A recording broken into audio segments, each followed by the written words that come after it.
दोस्तों नमस्कार। दोस्तों, अमेरिकी चुनाव में भले ही रिपब्लिकन डोनाल्ड ट्रंप ने जीत दर्ज कर दी हो और जो डेमोक्रेटिक कमला हैरिस है भले ही वो हार गई हों, लेकिन काफ़ी चर्चित रहा अमेरिकी चुनाव भी विगत 2-3 महीने से। और भले ही वहाँ डोनाल्ड ट्रंप की ताजपोशी हुई हो, लेकिन केदारनाथ विधानसभा क्षेत्र में अभी भी अनिश्चितताओं का दौर जारी है। भले ही वहाँ पे चुनावी और सियासी समीकरणों का ताना बाना बुना जा रहा हो, प्रचार प्रसार जोर पे हो, प्रत्यक्ष रूप से भी परोक्ष रूप से भी, पर्दे के पीछे से भी और पर्दे के आगे से भी। लेकिन बावजूद इसके अनिश्चितताओं के बादल अभी छठे नहीं हैं, बल्कि और गहराए हैं। बावजूद इसके प्रचार प्रसार जारी है, तमाम सहमत का खेल जारी है और क्या कह सकते हैं, जिस प्रकार से पूरी दुनिया में अमेरिकी चुनाव काफ़ी पॉपुलर रहे हैं, उसी प्रकार से केदारनाथ का चुनाव पे भी सबकी नज़र है जी। उपचुनाव जो हुए हैं दिवंगत विधायक शैलारानी रावत के निधन के बाद, तो उस चुनाव पे भी देश की नज़र है। जिस प्रकार से अमेरिकी चुनाव पे पूरे अंतर्राष्ट्रीय जगत की नज़र थी, उसी प्रकार केदारनाथ विधानसभा के उपचुनाव पे पूरे भारत की नज़र है। और ये प्रतिष्ठा का भी सवाल है। तो प्रचार है, प्रसार है, प्रहार है, प्रतिकार है, आरोप प्रत्यारोप भी हैं। तो चुनावी दंगल और चुनावी जो ये दंगल है, चुनावी दंगल का शोर है, चुनावी दंगल का ये शोर है और सियासी समीकरण चहुओर हैं। तो बहरहाल इसके एक सवाल और उठता है। राजनीति में एक सवाल अक्सर एक चीज होती है कि राजनीतिक पार्टियों में बहुत बार जो उनके कह सकते हैं वरिष्ठ या लगातार सक्रिय जो राजनेता रहते हैं, कई बार उनको टिकट नहीं मिल पाता है। तो अपनी नाराजगी के चलते वो कई बार निर्दलीय चुनाव लड़ते हैं जी। तो अब सवाल ये उठता है कि निर्दलीय चुनाव लड़ना या बगावत, राष्ट्रीय पार्टियों और क्षेत्रीय पार्टियों से बगावत करके चुनाव लड़ना कितना फायदेमंद रहता है, कितना मुफीद रहता है और कितना नहीं रहता है। तो इसमें दोनों प्रकार की स्थितियां आती हैं। कुछ हद तक अगर आप देखें तो कुछ हद तक अगर समय काल परिस्थितियां आपके अनुकूल हैं, आपकी व्यक्तिगत रसूख, आपकी व्यक्तिगत लोकप्रियता और समय काल परिस्थितियां आपके अनुकूल हैं, तो आपको जरूर बगावती तेवर भी दिखाने चाहिए या निर्दलीय उम्मीदवार के रूप में चुनावी दंगल में कूदना चाहिए। और अगर समय काल परिस्थितियां आपके अनुकूल नहीं हैं, आप नए नवेले राजनीति में हैं और आपकी जो सपाट जमीन है, राजनीति की सपाट जमीन है, उस जमीन पे पक्की मजबूत नींव के रूप में नहीं रखी गई है, या फिर आपकी लोकप्रियता का स्तर हो, या फिर सहानुभूति का स्तर हो, या फिर सभी प्रकार के स्तरों पे अगर आपके लिए परिस्थितियां अनुकूल नहीं हैं, तो फिर आपको बगावत करके चुनाव नहीं लड़ना चाहिए जी। तो दोनों प्रकार की स्थितियां होती हैं। कोई चीज अपने आप में संपूर्ण नहीं होती है, उसके नफे नुकसान जरूर होते हैं। तो उसके नफे ज्यादा हैं, यानी फायदे ज्यादा मिलते हैं, तो आप चुनाव लड़ सकते हैं, बगावत करके भी निर्दलीय चुनाव लड़ सकते हैं। कई लोगों ने लड़ा है। और अगर समय काल परिस्थितियां नहीं हैं तो नहीं भी लड़ना चाहिए।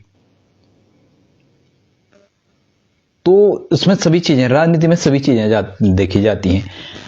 अगर आप राजनीतिक पृष्ठभूमि से आते हैं, आपके परिवार में जो है वो राजनीति से जुड़े लोग रहे हैं, तो उसका फायदा भी आपको मिलता है। सभी प्रकार की चीजें मैं कह रहा हूं। आपके परिवार में आपके परिजन हैं जो भी हैं, अगर वो राजनीति में रहे हैं, उन्होंने आपके लिए राजनीतिक जमीन तैयार करी रहती है। जैसे गांधी परिवार है, वो भी आपके पक्ष में जाती है। उसके अलावा तीसरी जो चीज आती है वो आती है आपकी सक्रियता। आप लगातार सक्रिय रहे हैं क्षेत्रों में, वो भी आपके काम आता है। फिर आता है आपके काम। सक्रिय रहना अलग बात है और गुणात्मक रूप से या गुणवत्ता के रूप में या उपयोगिता के रूप में सक्रिय रहना एक अलग बात है।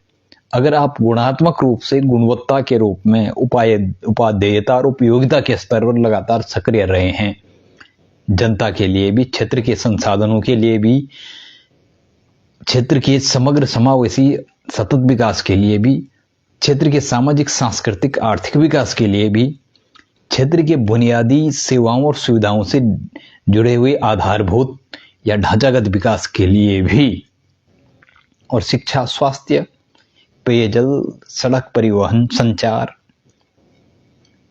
स्वच्छता, सफाई, सभी चीजों को लेकर अगर आप सक्रिय रहे हैं, वो भी आपके काम आता है। और तो अनुभव भी आपके काम आता है, आपकी लोकप्रियता और अनुभव भी आपके काम आता है।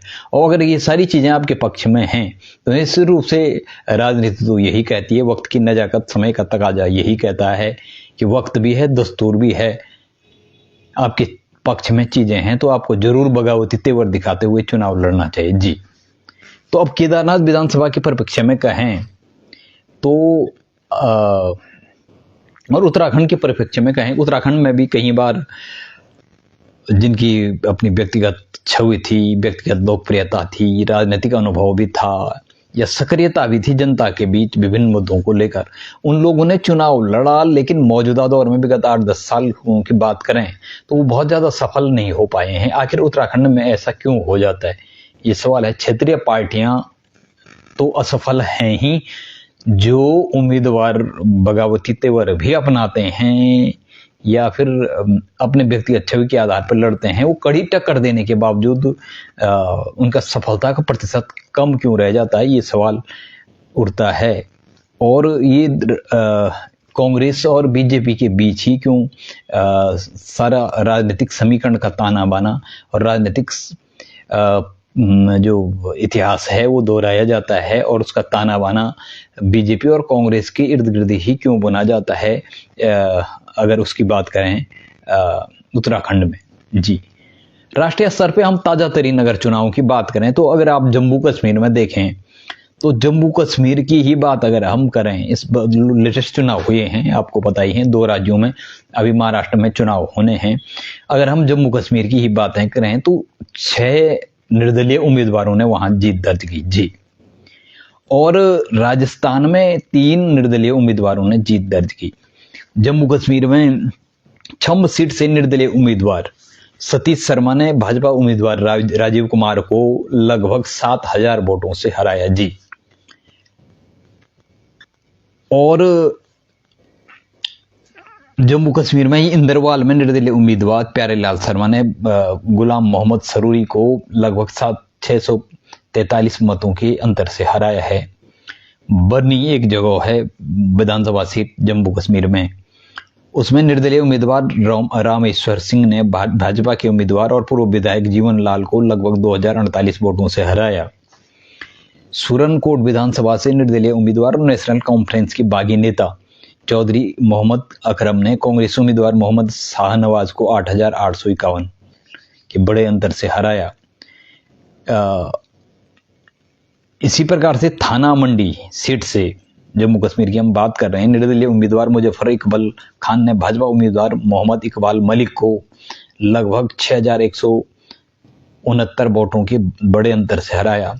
लंगेट विधानसभा सीट पर उम्मीदवार खुर्शीद अहमद ने, निर्दलीय उम्मीदवार ने, पीपुल्स कॉन्फ्रेंस के इरफान सुल्तान को लगभग 1,602 वोटों से हराया। ये तो था जम्मू कश्मीर की बात।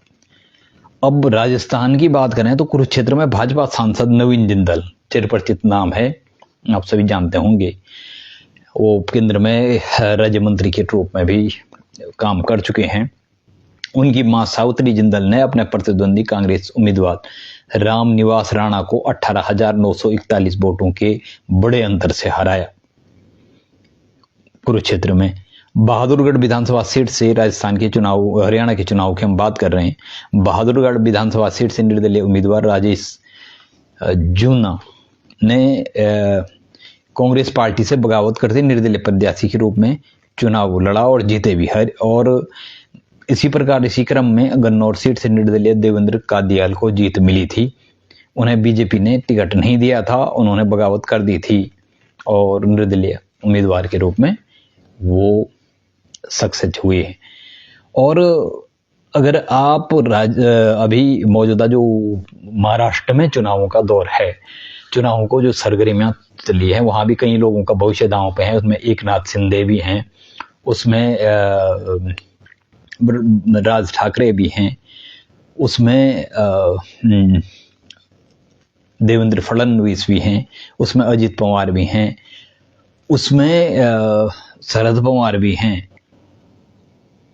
तो लंबी चौड़ी फहरिस्त है, कई लोगों का भविष्य वहां भी दांव पे लगा हुआ है। बावजूद उसके वहां भी तकरीबन 150 निर्दलीय उम्मीदवार, जो कहीं तो स्वतंत्र रूप से कह सकते हैं कि पहले से ही अपनी जनाधार या लोकप्रियता के आधार पे लड़ रहे हैं, तो कुछ ऐसे भी हैं जिन्होंने भाजपा, मन से,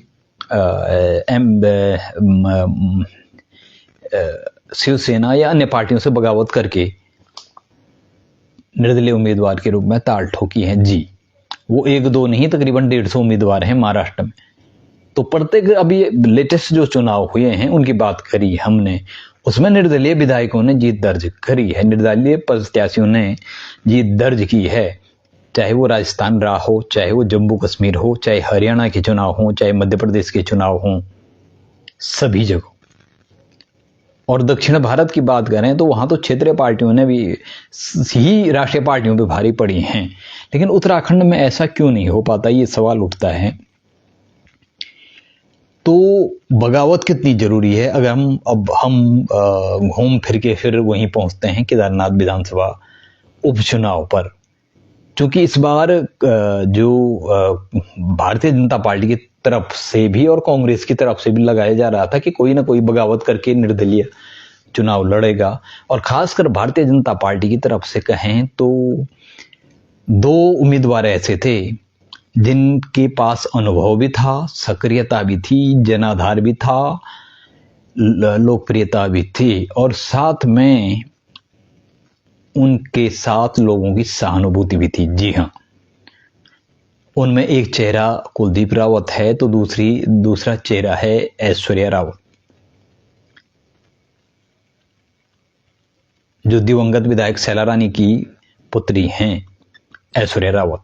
तो उनके पास उनकी मां की राजनीतिक विरासत भी थी,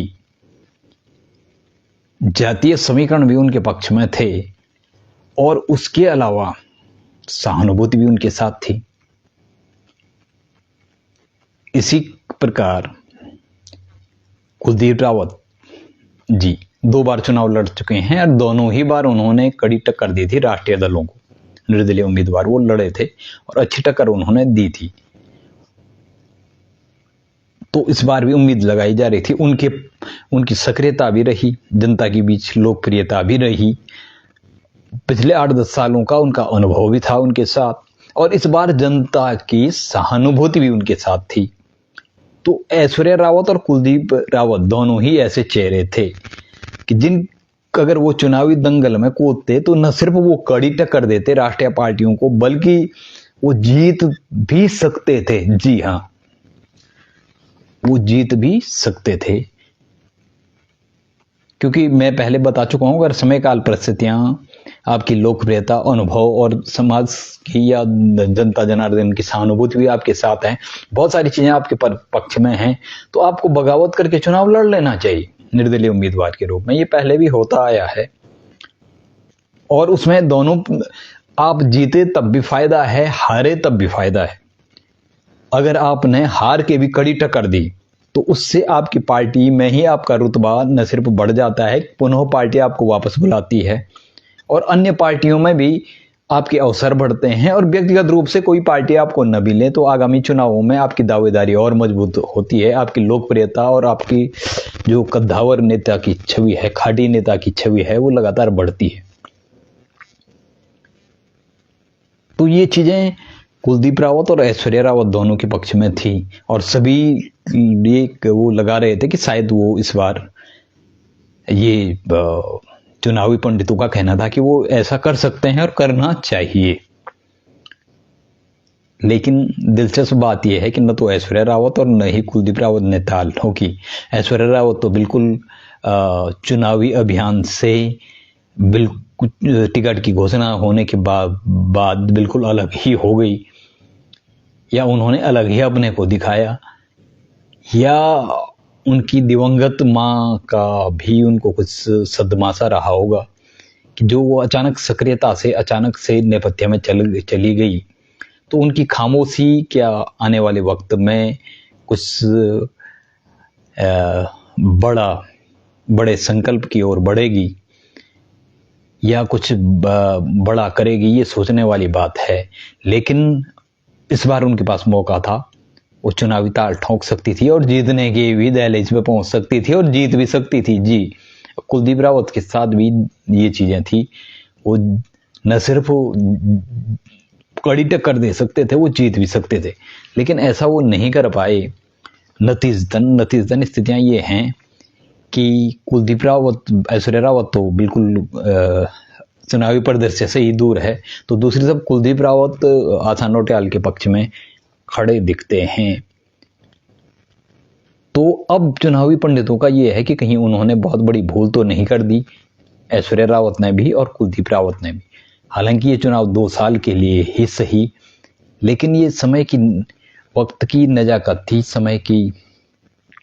वक्त का तकाजा था, समय की नजाकत थी, और समय भी था तो दस्तूर भी था, और कई चीजें उनके पक्ष में थी। बावजूद उसके अगर वो नहीं लड़े तो अब कहीं ऐसा तो नहीं कि उनका राजनीतिक कैरियर बुरी तरह प्रभावित होगा, या कई बार ऐसी स्थितियां हुई हैं कि निर्णायक मौकों पे अगर आपने बगावत करके अपना राजनीतिक जमीन और राजनीतिक रसूख दिखा के राजनीतिक जमीन को मजबूत नहीं किया, तो कई बार आपको उसका खामियाजा और नुकसान भी झेलने पड़े हैं। और कई बार तो राजनीतिक कहते हैं ना, एक प्रकार के फैसले नहीं ले पाते हैं। तो इसके दूरगामी या तात्कालिक रूप से क्या प्रभाव पड़ेंगे? ऐश्वर्या रावत क्या ये फैसला उनके लिए सही पड़ेगा? दांव ऊंट किस करवट पड़ेगा, दांव किस करवट पड़ेगा? क्योंकि जैसे इस समय एक कवायद चल रही थी, कयास लगाए जा रहे थे कि वो उठ गई और उन्होंने 10, 12, 15 हजार वोट भी ले लिए। तो निश्चित रूप से भाजपा हो, कांग्रेस हो, किसी भी पार्टी में हो, उनका रुतबा, किसी भी पार्टी की दृष्टि में उनका रुतबा न सिर्फ बढ़ता बल्कि व्यक्तिगत रूप से भी उनका रुतबा बढ़ता कि हाँ, उन्होंने अपनी राजनीतिक विरासत न सिर्फ संभाली है बल्कि उसको मजबूती से थामा भी है, और वो एक कद्दावर उस राजनीतिक विरासत जो है, उस राजनीतिक विरासत को बढ़ाने के लिए तैयार भी है। वो अपनी एक शक्ति प्रदर्शन और एक अपनी ताकत का एहसास करवाने का उनके पास भी मौका था और कुलदीप रावत के पास भी मौका था। अब उन्होंने नहीं किया तो हो सकता है, कई लोग कह रहे हैं कि उनके लिए ये राजनीतिक हत्या और राजनीतिक मौत जैसी स्थितियां आ सकती हैं। तो कहीं कह रहे हैं कि भविष्य में उनको इसका फायदा मिल सकता है क्योंकि 2 साल बाद ही चुनाव होने हैं। लेकिन भविष्य किसने देखा है? भविष्य में जनता जनार्दन का कब मूड बदले, कब रुख बदले। आप वो अयोध्या मुद्दे को देख चुके हैं कि अगर अयोध्या जब राम मंदिर का निर्माण हुआ और उसका जीर्णोद्धार लोकार्पण जैसे भी किया गया, अगर उस समय चुनाव होते तो उस समय भारतीय जनता पार्टी वाकई में 300 के बहुमत से भी पार निकल रही थी। लेकिन उस समय नहीं वो हुआ, जल्दबाजी में उसका लोकार्पण हुआ, चुनाव हुए 3-4 महीने बाद। तब तक जनता का मूड बदल गया और कह सकते हैं जब नजरें बदलती है, नज़ारे बदलते हैं, तब चेहरे भी बदल जाते हैं, निजाम भी बदल जाते हैं, और सत्ता सियासतदान भी बदल जाते हैं। तो इसमें बीजेपी भी, कहीं भारतीय जनता पार्टी की चूक हुई। राम मंदिर का अगर वो लोकार्पण, उद्घाटन जो भी है, जीर्णोद्धार, पुनरोद्धार, अगर वो ठीक चुनाव के ही समय पे करवाते, बाद में करवाते, तो उनका फायदा जरूर मिलता। या जिस समय करवाया गया था उसके तुरंत बाद चुनाव होते तो उसका फायदा मिलता। तो इस प्रकार की चूक भविष्य किसने देखा है? भविष्य की गर्त में क्या छुपा हुआ है? उसका बिल्कुल देखा जा सकता है, अनुमान लगाए जा सकते हैं, लेकिन सटीकता के साथ 100% हम कुछ नहीं कह सकते हैं, क्योंकि कई चीजें हमारे हाथ में नहीं होती। तो अगर ये सोच के ऐश्वर्या रावत या कुलदीप रावत नहीं चुनावी दंगल में कूदे हैं कि 2 साल बाद शायद उनको मौका मिलेगा, ऐसा लोभ प्रलोभन उनके दिए गए हैं, ऐसा हो सकता है या ऐसी संभावनाएं उनको लगती हैं, तो राजनीति संभावनाओं से ज्यादा समय काल परिस्थितियों के अनुसार तात्कालिक रूप से भी और दीर्घकालिक रूप से त्वरित निर्णय लेने में ज्यादा राजनीतिक फायदा ज्यादा देखा जाता है। और ये सिर्फ व्यक्तिगत राजनीतिक फायदा भी नहीं है। अगर वाकई में आप जनता जनार्दन की लड़ाई को आप प्रकृति, पर्यावरण, जल, जंगल, जमीन, प्राकृतिक संसाधनों हो, चाहे आप समग्र समावेशी और सतत विकास की जद्दोजहद लड़ना चाह रहे हैं, पहले से लड़ते आए हैं, तो आपका पूरा हक बनता है, पूरा अधिकार बनता है कि आप अपनी सक्रियता के चलते, अपनी राजनीतिक विरासत के चलते, जनता में लोकप्रियता के चलते और सहानुभूति के चलते सत्ता सियासत में पहुंचे और वहां पहुंच के क्षेत्र के लिए भी, जनता जनार्दन के लिए भी, वहां के जल, जंगल, जमीन, प्राकृतिक संसाधनों के लिए, वहां के तीर्थाटन पर्यटन के लिए भी कुछ करें। जी, ये आपका अधिकार दायित्व भी बनता है, चुनावी दंगल में कूदना और अपने कार्य और दायित्वों को और सक्रियता को जनता के बीच ले जाके उनसे वोट मांगना। ये आपका हक भी बनता है, दायित्व भी बनता है। और फिर सत्ता सियासत में पहुंच के for the people, by the people, of the people, यानी जनता के बीच, जनता के लिए और जनता से ही सलाह मशविरा लेकर जनता के लिए ही कार्य करना और जनता के बीच, जनता के दिलों की धड़कन बन के दिलों में रहना लंबे समय तक और दिलों में धड़कन बन के धड़कना, ये राजनीति की लंबी पारी खेलने के लिए जरूरी होता है। तो पल पल के निर्णय राजनीति में तो एक झटके में लिया गया ही निर्णय, अगर सब कुछ आपके पक्ष में मुफीद है तो फिर निर्णय भी आपके लिए जल्दी लेना, त्वरित लेना जरूरी होता है। वरना अगर आप चूक गए तो कई बार ये चूक बहुत बड़ी गलती के रूप में आगे जाके एक राजनीतिक भूल, रणनीतिक भूल भी साबित हो सकती है। चाहे राजनीति हो, चाहे युद्ध नीति हो, चाहे प्रेम नीति हो, चाहे कूटनीति हो। कूटनीति हो या प्रेम नीति हो या राजनीति हो या फिर युद्ध नीति हो, अगर सही के लिए, सत्य, न्याय, समता, निष्पक्षता के लिए और सभी के समग्र, समावेशी और सतत विकास के लिए त्वरित निर्णय लिया जाता है तो वो कहीं से भी गलत नहीं होता है। न लोक दृष्टि में होता है, न धर्म की दृष्टि में होता है, न राज दृष्टि में होता है। वो एक सच्चा राजधर्म वही होता है। तो सवाल है, कहीं निर्दलीय विधायकों से हमने शुरू किया था और इस बार ताल नहीं ठोकी गई। सिर्फ एक त्रिभुवन चौहान एक चेहरा निकल के सामने आए, उसके बाद यूकेडी के भी हैं, वहाँ पे आम आदमी पार्टी के भी हैं, एक और निर्दलीय उम्मीदवार के रूप में हैं। ले दे के निर्दलीय के रूप में त्रिभुवन चौहान ही एक चेहरा वहाँ पे है। जबकि अगर पिछली बार के चुनाव में देखें, उससे पहले भी देखें तो कई चेहरे थे, उनमें कुलदीप रावत भी एक सशक्त चेहरे थे, उसमें देवेश नौटियाल भी एक सशक्त चेहरे थे, उन्होंने, सुमंत तिवारी थे, उन्होंने ठीक ठाक वोट, ऐसा नहीं है, उन्होंने दिखाया कि हमारा वोट बैंक है, हमारा जनाधार है। इसीलिए बीजेपी ने उनको हाथों हाथ लिया भी, या कांग्रेस में भी कई लोग चले गए इसलिए उनको हाथों हाथ लिया भी, क्योंकि उनका जनाधार था। 5,000 6,000 वोट ही सही, लेकिन वो कम नहीं होती हैं। एक छोटी विधानसभा क्षेत्र में जहां 70-80 हजार मतदाता है, उनमें भी सिर्फ 40, 42, 45 हजार, 50 हजार ज्यादा से ज्यादा लोग ही मतदाता अधिकारों का प्रयोग करते हैं, क्योंकि कई लोग बाहर शिफ्ट हैं, कई लोग क्षेत्र में कम ही रहते हैं, कई प्रकार की स्थितियां हैं। तो अगर 40-50 हजार वोटों में से अगर आप 5-7 हजार वोट भी जुटाते हैं तो बड़ी आपको कोई भी पार्टी ले सकती है, और नहीं भी लेती है तो व्यक्तिगत आपका जनाधार काफी होता है, व्यक्तिगत आपका जो कद होता है वो काफी बढ़ जाता है। अगर आप 10-12 हजार 15 हजार वोट लेते हैं तो फिर तो लगता है कि आप अगले चुनाव में जीत ही जाएंगे, और अगर 18-20 हजार 22 हजार वोट लेते हैं तो जीत गए, इसी चुनाव में जीत सकते हैं आप, मौजूदा ही चुनाव, ऐसी स्थितियां होती हैं। तो ये चीज़ें देखने को मिली। तो भविष्य, खैर भविष्य क्या है वो सब आने वाला वक्त बताएगा, और ये अपडेट हम तमाम देते रहेंगे। तो अनिश्चितताओं के बादल हैं, और जनता जनार्दन का भी विवेक, जनता जनार्दन कितनी जागरूक है, कितनी जवाबदेह और जिम्मेदार है, ये चुनाव ये भी तय करेगा।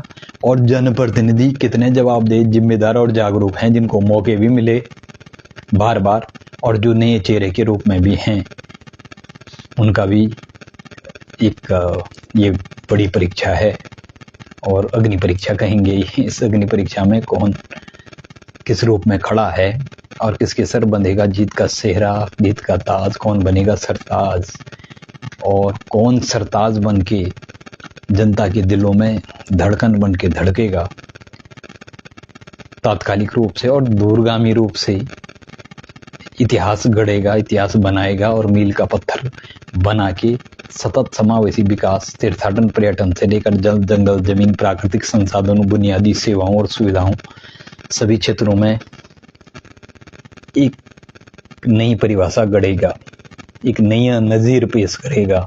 ये देखना बाकी है। तो जद्दोजहद में सभी उम्मीदवार हैं, और सभी के लिए शुभकामनाएं भी हैं कि सब जनता के दिलों में धड़कन, जनता के दिलों में राज करें, जनता को भी जागरूक करें, और अपने संवैधानिक नागरिक हों, चाहे अपने राजनीतिक कर्तव्य हों या नैतिक कर्तव्य और दायित्व हों, उनके प्रति खुद भी जागरूक रहें, जनता के बीच भी जागरूक बने, और जनता के बीच लगातार समन्वय, संवाद, सहभागिता, सहयोग बना के रखें विभिन्न स्तरों पे और विभिन्न माध्यमों के द्वारा। ऐसा नहीं कि चुनाव के समय आप वहाँ कुछ लोगों को झंडे ढंडे इकट्ठे करके और जिंदाबाद मुर्दाबाद करके लोगों के साथ जोड़ के सामने जाएं, और उसके बाद सत्ता सियासत की सीढ़ियाँ चढ़ते ही सरकारी वेतन वो खाएं, सरकारी सेवाओं का लुत्फ उठाएं, और उसके बाद जनता जनार्दन को 5 साल के लिए भूल जाएं। ये अब नहीं चलेगा। ये जनता को भी सोचना है कि वो कितनी बार चली जाएगी, कितनी बार ठगी जाएगी, और कितनी बार राजनीतिक जालसाजी, तिकड़मबाजी और जोड़ तोड़ की जो चक्रव्यूह है या भंवर जाल है, उस भंवर जाल में और चक्रव्यूह में फंसी रही जाएगी। ये चक्करघिन्नी काटती रहेगी। ये जनता को भी सोचना पड़ेगा, या उस चक्रव्यूह, भंवर जाल और से बाहर निकल के वो उसे भी अपने संवैधानिक और नागरिक कर्तव्यों पे जागरूक, जिम्मेदार, जवाबदेह होना पड़ेगा। और एक combination, coordination, cooperation, collaboration, communication, हर कॉम्बिनेशन के साथ आगे बढ़ना पड़ेगा। उत्तराखंड न सिर्फ अपने भविष्य के लिए बल्कि उत्तराखंड के भी भविष्य के लिए, उत्तराखंड के जल, जंगल, जमीन, तीर्थाटन, पर्यटन और प्राकृतिक सौंदर्य के लिए भी, और उत्तराखंड की धार्मिकता, आध्यात्मिकता और प्राकृतिक संसाधनों के संरक्षण और संवर्धन के लिए भी, और पर्यावरण हितैषी यहाँ की बुनियादी सेवाओं और सुविधाओं से जुड़े हुए ढांचागत विकास के लिए भी समर्पित होना पड़ेगा। तभी उत्तराखंड और उत्तराखंड वासियों की सतत समावेशी और समग्र विकास की नई इबारत लिखी जाएगी। वरना सिर्फ तकरीरों से कुछ होने वाला नहीं है, कुछ तदबीरें भी होनी चाहिए जो कि समाज में आने वाले वक्त में एक नज़ीर पेश करें। तो आप सभी लोगों का बहुत बहुत शुक्रिया हमसे जुड़ने के लिए। और जो उत्तराखंड स्थापना दिवस है 9 नवंबर कल, उसकी भी शुभकामनाएं आपको। और जो कैंडिडेट लड़ रहे हैं उनको भी शुभकामनाएं, और भगवान केदारनाथ बद्री विशाल से भी कि वो अब चुनाव जीतने से ज़्यादा जनता के लिए, जनता के द्वारा, जनता के बीच कार्य करें, सभी क्षेत्रों में, सभी रूपों में, और सतत समावेशी और समग्र विकास की नए सोपानों पे क्षेत्र को भी और राज्य को भी ले जाएं। तो बहुत बहुत शुक्रिया, बहुत बहुत धन्यवाद हमसे जुड़ने के लिए। एक नई वीडियो एपिसोड में आप सभी से मुखातिब होंगे। नमस्कार।